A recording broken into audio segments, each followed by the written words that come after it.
My name's Mark Parks. I'm the Group Managing Director of Bostonair Group and Boston Energy Limited. So I've been leading the company for 25 years, actually this year.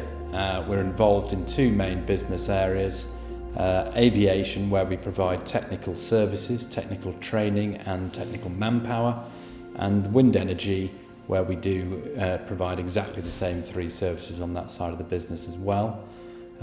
Currently across the entire group we employ about 450 people and the group turnover is in the region of £40 million.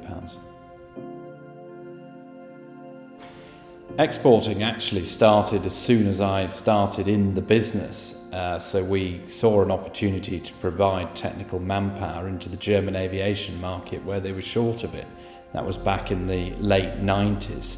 So the first thing that I ever did in business was send staff overseas, so effectively it became an export business. So it's actually quite difficult to trade in some of these overseas markets, but actually the barriers to entry mean that actually there's less competition. We were able to achieve better margin through exporting. So exporting is very much part of our DNA. Our aviation business, probably about 95% of the services we provide are all overseas, and in our wind energy business about 30%. So in the business we're seeing real new exporting opportunities, particularly in the wind energy market, and now we're seeing that sector globalise, truly globalise, and that's creating a lot of opportunities overseas.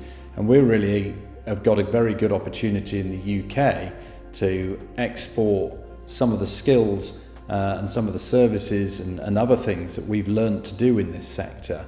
We've got the expertise now to take that opportunity overseas. So the United States will, within a few years, no doubt become the world's biggest offshore wind market.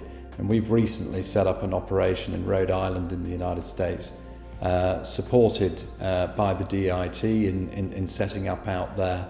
And we started trading in the United States last year. We've got 16 staff on the ground, currently working in onshore wind because there's actually no offshore wind farms being developed yet, but that will start in the next 2 or 3 years, and that's really what our focus will gradually move towards over there.